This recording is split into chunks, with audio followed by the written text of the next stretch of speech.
Black Beauty, His Grooms and Companions. The Autobiography of a Horse is an 1877 novel by English author Anna Sewell. यह उनके जीवन के अंतिम वर्षों में रचा गया था, जिसके दौरान वह एक अमान्य के रूप में अपने घर में रहीं। यह उपन्यास तत्काल सर्वश्रेष्ठ विक्रेता बन गया, जिसके प्रकाशन के 5 महीने बाद ही सेवेल की मृत्यु हो गई। लेकिन उसके एकमात्र उपन्यास को सफल होते देखने के लिए काफी समय तक जीवित रहना पड़ा। कहानी 19वीं शताब्दी के इंग्लैंड के एक घास के मैदान में शुरू होती है, जहां युवा घोड़े ब्लैक ब्यूटी का जन्म हुआ है। वहां उसकी मां उसका पालन पोषण करती है, उसे उठाती है और उसे सलाह देती है जिसे वह याद रखता है और जीवन भर काम करता है। अच्छा करो और हमेशा अपना सर्वश्रेष्ठ प्रयास दो और सब कुछ कारगर हो जाएगा। उनके जीवन की कहानी जीवित रूप में यह सलाह है। जैसा कि उसके सबसे छोटे दिन उस घास के मैदान में गुजरते हैं, वह अपने ही भाई की मौत और एक शिकार दुर्घटना में एक सवार की गवाही देता है। इसके तुरंत बाद उन्हें ब्रेकिंग इन प्रक्रिया से गुजरना होगा, जहां उनका ट्रेनर धीरे से उन्हें सवार होना सिखाता है, एक काठी और लगाम पहनता है और सवार के ड्राइविंग संकेतों का जवाब देता है। इस आने वाली उम्र के प्रशिक्षण के बाद वह अपनी युवावस्था के मैदान को छोड़ने के लिए तैयार है। वह स्क्वीयर गॉर्डन को बेचा जाता है, जो एक व्यक्ति है जो इस मजबूत, युवा, खूबसूरती से अंधेरे लेपित घोड़े को पसंद करता है। स्क्वायर गॉर्डन का निवास बेटविक पार्क इस प्रकार ब्यूटी का नया घर बन जाता है। वहां वह उन लोगों से मिलता है जो उसके सबसे प्यारे दोस्तों में से एक बनेंगे, जिंजर, मेरी लेग्स, जॉन मैनली और जेम्स। जॉन उनके नए कोच हैं और एक अच्छे, बुद्धिमान, सौम्य पुराने साथी हैं। जेम्स और जो उनके 2 लगातार दूल्हे थे, वे काफी देखभाल करने वाले और अच्छे इरादे वाले थे, इसलिए वह जल्द ही अपने नए घर के प्यार में पड़ जाता है और वहां खुश रहता है। एक समस्या को छोड़कर उसे अपनी स्वतंत्रता याद आती है। फिर कभी वह वैसा नहीं छोड़ता जैसा वह चाहता है। इसके बजाय उसे इस मानव द्वारा या उस मानव द्वारा आदेशित किया जाएगा जो बिना टूटे हुए है। उनकी जवानी के शुरुआती दिन खत्म हो चुके हैं और वह अब घास के मैदानों में नहीं घूम सकते और अब अपनी माँ के साथ आराम करते हुए दिन बिताएंगे। स्वतंत्रता के इस नुकसान के बावजूद सौंदर्य अभी भी इस स्थिति में रहने के बजाय उस स्थिति में खुश है जहाँ मालिक क्रूर या उपेक्षित था, और जल्द ही वह मनुष्यों के प्रति जीवन भर के बोझ के आदी हो जाता है। एक दिन जब अपने दोस्तों जिंजर और मेरी लेग्स के साथ बातचीत में उसने दुष्टाकाओं की कहानियां सुनी। भूतपूर्व घोड़ा, एक शक्तिशाली, जीवंत घोड़ी, उसे कठोर परवरिश के बारे में बताता है और यह कैसे उसे जीवन के लिए एक उपेक्षित गुरु के रूप में डराता है। इस प्रकार बटविक के घोड़े घोड़ों पर शासन करने वाले मनुष्यों और क्रूरता वाले घोड़ों का अक्सर सामना करते हैं। साथ में घोड़े आदमी और घोड़े के बीच के संबंध में कई खामियों की ओर इशारा करते हैं। सर ओलिवर बटविक का एक वृद्ध घोड़ा जिसकी पूंछ उसके स्वामी काट देते हैं, तर्क देता है कि आदमी फैशन के नाम पर जानवरों की देखभाल करता है या तेज देखता है, इसलिए वे पूंछ काट देते हैं, या वे सौंदर्य प्रयोजनों के लिए कान काट देते हैं। ऐसा करते हुए वे कहते हैं वे बहुत दर्द का कारण बनते हैं और वे भगवान के निर्माण में भी बाधा डालते हैं। शरीर के अंगों के लिए वे कुछ फंक्शन करते हैं जिन्हें उन्होंने नजरअंदाज कर दिया है, जैसे कि फ्लाई स्वेटर के रूप में घोड़े की पूंछ का कार्य डंडा। जिनब्लिंकरों को चालक घोड़ों को पहनने के लिए मजबूर करते हैं। वे इसी तरह गुमराह करते हैं, वे घोड़े को देखने से रोकते हैं और इस तरह से भगवान ने घोड़ों को बनाने के तरीके में हस्तक्षेप किया। जैसा कि घोड़े बताते हैं, मनुष्य को सिर्फ अपने जानवरों को छोड़ देना चाहिए क्योंकि वे थे और उन्हें बदलने की कोशिश नहीं की गई थी। जैसे ही समय बीतता है, ब्लैक ब्यूटी एस्टेट का अधिक विश्वसनीय सदस्य बन जाता है। यह ज्यादातर इस तथ्य के कारण है कि एक दिन सौंदर्य ने आपातकालीन स्थिति में अपने अंतर्ज्ञान पर भरोसा किया और अपने गुरु और चालक के जीवन को बचाया। इसलिए वह हॉल का एक प्रिय सदस्य बन गया, विशेष रूप से जॉन और जेम्स हावर्ड अपने दूल्हे के लिए। हालांकि जल्द ही जेम्स को यह शब्द मिला कि स्क्वायर गॉर्डन का एक दोस्त उसके लिए काम करने के लिए एक कुशल दूल्हे की तलाश कर रहा है।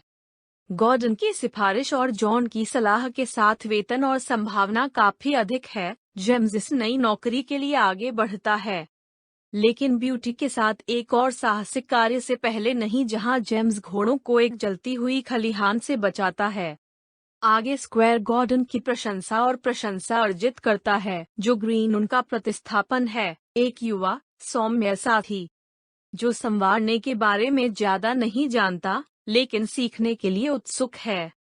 एक दिन सुंदरी और जॉन दूर के शहर में एक डॉक्टर को खोजने के लिए गए, जो स्क्वायर की पत्नी का इलाज कर सकता है, जो बीमार हो गई है। सौंदर्य शानदार प्रदर्शन करता है और यह संभावना है कि आने और जाने में उसकी गति महिला के जीवन को बचाती है। हालांकि उसके बाद वह बीमार हो जाता है जब अच्छी तरह से इरादे वाले, जो कि ठीक से थक गए घोड़े की देखभाल करने में असमर्थ होता है, जॉन उग्र हो जाता है। और जब जोया के पिता यह कहकर अपने बेटे का बचाव करने का प्रयास करते हैं कि यह सिर्फ लड़के की अज्ञानता थी और उनका कोई मतलब नहीं था, जॉन पुस्तक के प्रमुख विषयों में से एक का उपयोग करता है। अज्ञानता क्रूरता जितनी ही हानिकारक है, इसके बावजूद जो भी व्यक्ति है, लेकिन जॉन अंततः शांत हो जाता है, जो को माफ कर देता है और उसका संरक्षक बन जाता है, जो जल्दी से सीखता है और दमन के घोड़ों के लिए खड़े होने के एक स्पर्श अनुभव के बाद वह काफी तेजी से परिपक्व होता है। जब तक स्क्वायर की पत्नी फिर से बीमार नहीं हो जाती, तब तक जीवन खुशहाल रहता है और डॉक्टर उन्हें स्वस्थ जीवन के लिए देश छोड़ने की सलाह देते हैं। स्क्वायर गॉर्डन और उनका परिवार इस तरह से एक खरीदार को मैरी लेग्स और दूसरे खरीदार को अदरक और ब्लैक ब्यूटी बेचते हैं। अर्ल ऑफ डब्ल्यू अर्लशेल में सौंदर्य का जीवन, जबकि भयानक नहीं, बर्टविक की तरह कुछ भी नहीं है।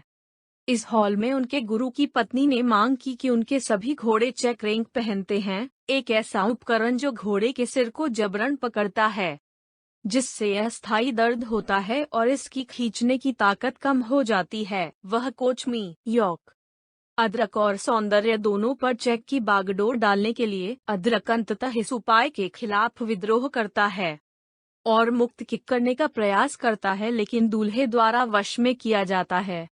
तो दो घोड़े इस बेचैनी के आदी हो जाते हैं जब परिवार अस्थायी रूप से मिस्टर यॉर्क के साथ हॉल छोड़ देता है। रुबेन स्मिथ घोड़ों का अस्थायी कार्यवाहक बन जाता है। यह आदमी घोड़ों की देखभाल, ब्यूटी नोट्स के बारे में बहुत कुशल और जानकार है। फिर भी उसके पास एक घातक दोष है, उसे पीने की समस्या है। यह मुद्दा उनके जीवन और सौंदर्य के पाठ्यक्रम को बदल देता है जब एक दिन नशे की हालत में हॉल की ओर वापस लौटते हुए स्मिथ ब्यूटी के जूते को ठीक से बनाए रखने में विफल रहता है। इससे ब्यूटी के पैर यात्रा के माध्यम से भाग रास्ते में ढह गए, स्मिथ को फेंक दिया और उसे मार डाला। सौंदर्य को खुद एक दर्दनाक चिकित्सा प्रक्रिया से गुजरना पड़ता है जो अपने पैरों को स्थायी रूप से जख्मी कर देता है। अर्ल तय करता है कि वह घोड़े को इतनी बुरी स्थिति में नहीं रख सकता है, इसलिए वह सौंदर्य बेचता है। जब तक वह ड्राइवरों द्वारा किराए पर दिए जाने वाले नौकरी के घोड़े को खत्म नहीं करता, तब तक सौंदर्य कई खरीदारों से गुजरता है। यहाँ पहली बार वह बुरे ड्राइवरों का सामना करता है और क्योंकि इन ड्राइवरों को अक्सर पता नहीं होता है कि घोड़ों को कैसे ठीक से चलाना या देखभाल करना है, उन्हें लंबे समय तक शारीरिक नुकसान होता है। अंततः यद्यपि एक सज्जन जो सौंदर्य पर दया करता है, वह अपने दोस्त को घोड़ा खरीदने के लिए मना लेता है और इसलिए ब्यूटी मिस्टर बेरी की संपत्ति बन जाती है। यह साथ ही जबकि एक अच्छा आदमी जो आदेश देता है कि घोड़े के साथ अच्छा व्यवहार किया जाता है, घोड़े के लिए देखभाल करने वालों के अपने चयन में विफल रहता है। 2 बार वह दूल्हे को काम पर रखता है। जब मिस्टर बेरी नहीं देख रहे हैं तो उन तरीकों से व्यवहार करें जो आगे घोड़े को चोट पहुंचाते हैं। मिस्टर फिल्चर 2 में से पहला ब्यूटी के लिए चुराया गया भोजन और इसका उपयोग वह अपने व्यावसायिक उद्देश्यों के लिए करता है। एल्फ्रेड स्मिर्क उनका प्रतिस्थापन कार्य करता है, जैसे कि वह जानता है कि घोड़ों की देखभाल कैसे की जाती है। लेकिन वास्तव में सौंदर्य की स्टॉल ऐसी भयानक परिस्थितियों में चलती है कि घोड़ा बीमार हो जाता है। इस दूसरे धोखेबाज दूल्हे को उजागर करने के बाद श्री बैरी ने घोड़े को बिल्कुल नहीं रखने का फैसला किया और इसके बजाय सौंदर्य को घोड़े के मेले में बेचने के लिए भेजा। घोड़े के मेले में सौंदर्य एक क्षुद्र, क्रूर दिखने वाले व्यक्ति की संपत्ति बनने के लिए खतरनाक रूप से आता है। लेकिन अंत में एक दयालु और अपरिपक्व आदमी उसे खरीदता है। यह आदमी इरमयाह बेकर है। हालांकि वह जेरी द्वारा जाता है, वह लंदन में एक कैब ड्राइवर के रूप में काम करता है। और यद्यपि वह ज्यादा पैसा नहीं कमाता है, वह अपनी पत्नी और बेटी को खिलाने और घोड़ों की अच्छी देखभाल करने के लिए पर्याप्त बनाता है। जेरी और ब्यूटी एक दूसरे को तुरंत पसंद करते हैं और जल्द ही ब्यूटी इस निष्कर्ष पर पहुंचती है कि जेरी वह सबसे अच्छा आदमी है जिसे वह कभी जानता था। हमेशा सौम्य, हंसमुख और मनमोहक, वह लंदन कैब के घोड़े के अन्यथा निराशाजनक जीवन के लिए सौंदर्य को अनुकूलित करने में मदद करता है। जेरी के अन्य घोड़े कैप्टन एक पुराने, गरिमापूर्ण युद्ध के साथ साथ कई रोमांच हैं। एक अवसर पर एक महिला जेरी के पास पहुंचती है और अपने बच्चे की चिकित्सा सहायता प्राप्त करने के लिए अस्पताल से निर्देश मांगती है। वह उसे खुद को निःशुल्क चलाने पर जोर देता है और दयालुता का यह कार्य तुरंत जेरी को वापस लाता है। जैसे ही वह उसे छोड़ देता है, वह एक अन्य ग्राहक को चुनता है। इस बार उसकी पत्नी की पुरानी मालकिन, जो जेरी को कम खोजने की पेशकश करती है, जोरदार काम और उसे 10 शिलिंग का उपहार दिया। एक अन्य अवसर पर जेरी, जो आमतौर पर रविवार को कभी काम नहीं करता है, क्योंकि वह एक धार्मिक व्यक्ति है जो सबको संरक्षित करता है, रविवार को एक महिला को शहर से बाहर उसकी खतरनाक बीमार मां के पास ले जाने के लिए सहमत होता है। यह अधिनियम जेरी के लिए भी तुरंत भुगतान करता है, क्योंकि वह और ब्यूटी महिला को वापस लाने के लिए इंतजार कर रही है। ग्रामीण इलाकों में मां के घर के बगल में सुंदर घास का मैदान का आनंद लें। ब्यूटी के जीवन का यह खुशहाल हिस्सा भी समाप्त हो गया है। तीसरी सर्दियों में वे एक साथ होते हैं। जेरी गंभीर रूप से बीमार हो जाता है, लगभग मर जाता है। उसका डॉक्टर उसे कैब व्यवसाय में वापस नहीं जाने के लिए कहता है, इसलिए वह पुरानी मालकिन के रोजगार की पेशकश को देखने का फैसला करता है। बहुत खुशी के साथ परिवार को जल्द ही खबर मिलती है कि वे वास्तव में इस महिला के लिए काम करेंगे, और यह कि वे देश में एक अच्छी कुटिया में रहेंगे और जेरी एक कोचमैन होंगे और एक आरामदायक वेतन प्राप्त करेंगे। यह खुशी बिटरस्वीट की है, क्योंकि इसका मतलब है कि अपने प्यारे घोड़े जैक को पीछे छोड़ना। ब्लैक ब्यूटी के लिए उनका नाम और उनका जाना घोड़े के लिए बिटरवाइट है, और साथ ही वह अपनी समृद्धि के लिए खुश है, लेकिन उन्हें छोड़ने के लिए दुखी है और अपने बारे में आशंकित है। फ्यूचर स्टेट एक खरीदार के लिए पूरी तरह से खोज करने के बाद, जो अपने घोड़ों के प्रति दयालु होगा। जेरी ने अपने एक दोस्त को ब्यूटी बेचने का फैसला किया, जो मकई से काम करता है। उनका वहां रहना काफी सुखद रहा होगा। ब्यूटी नोट्स, यह राजसी मकई का सौदागर अपने घोड़ों के लिए बाहर देखने के लिए परिसर में था। हालांकि समस्या यह थी कि जब वह परिसर में नहीं था, तो व्यवसाय की उत्पादकता बढ़ाने के लिए फोरमैन घोड़ों को अधिभार देगा। फोरमैन के रूप में दिन ब दिन जारी रहा, घोड़ों के भार को खत्म करने के लिए। ब्लैक ब्यूटी और अन्य घोड़ों ने शारीरिक रूप से घिसना शुरू कर दिया। जल्द ही ब्लैक ब्यूटी बहुत लंबे समय तक काम करने के लिए कमजोर हो जाती है और उसका मालिक उसे एक कैब व्यवसाय के मालिक को बेच देता है, जिसका नाम निकोलस स्किनर है।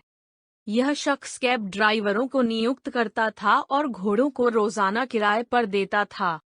वह इन आदमियों का शोषण कर रहा था और वे बदले में अपने घोड़ों का शोषण कर रहे थे, क्योंकि उन्हें किराए की फीस का भुगतान करने के लिए पर्याप्त धन कमाने के लिए घोड़ों पर काबू करना था।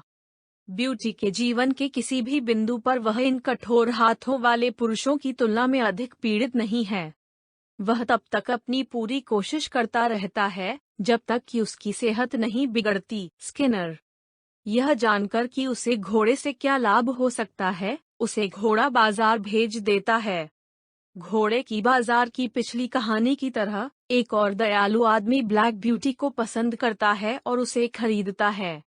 इस बार यह किसान थोरोगुड है, जो अपने छोटे पोते विली के प्रोत्साहन के तहत घोड़े को खरीदता है और उसे फिर से बेचने से पहले उसे स्वास्थ्य का पोषण करने का फैसला करता है। किसान और उसका पोता सौंदर्य का बहुत ध्यान रखते हैं और घोड़ा अपने जीवन के सबसे कठिन हिस्से से बाहर निकलता है, फिर से खुशी महसूस करने लगता है। हालांकि ब्यूटी अब एक पुराने घोड़े की तरह है, वह पूरी तरह से ठीक हो जाती है और थोरोगुड संभावित खरीदारों के पास ले जाती है। ये खरीदार मिस ब्लोमफील्ड और मिस एलिन हैं, जो ग्रामीण इलाकों में एक सुखद घर में रहते हैं। उन्होंने अपनी पुरानी चोट से पैरों पर निशान के बावजूद घोड़े को पसंद किया। उनका दूल्हा भी घोड़े का अनुमोदन करता है और इसलिए वे उसे थोरोगुड से खरीदते हैं। जब दूल्हा तब ब्यूटी को साफ करना शुरू करता है, तो वह अपने अन्यथा काले कोट पर घोड़े के कुछ सफेद निशान को नोटिस करता है और वह खुद से कहता है कि यह घोड़ा पुराने ब्लैक ब्यूटी की तरह एक भयानक दिखता है। जैसे ही वह जारी रहता है, निशाना चूक हो जाते हैं और वह खुशी में कहता है कि यह ब्लैक ब्यूटी होनी चाहिए। और वह खुद जो ग्रीन ब्यूटी के पुराने और बिटविक के प्रिय मित्र हैं, जो अब एक जवान आदमी है और ब्यूटी एक पुराना घोड़ा है। फिर भी पुरानी दोस्ती तुरंत जी उठती है। जैसा कि यह पता चला है, घर की महिलाएं दयालु स्वामी हैं, जो एक उत्कृष्ट दूल्हा है और थोड़ा विली अपने नए दोस्त ब्यूटी के साथ अक्सर जाता रहता है। इसलिए ब्यूटी को अपने नए घर में बहुत खुशी और शांति मिलती है। यहीं पर कहानी समाप्त होती है। सौंदर्य शांति पर है, यह कहते हुए कि अक्सर अब वह पूरी तरह से जागने से पहले वह ऐसा महसूस करता है कि वह फिर से बाग के पेड़ों के नीचे है, अपने पुराने दोस्तों के साथ संतुष्ट होकर उनके साथ बात कर रहा है। कहानी का अंत। धन्यवाद।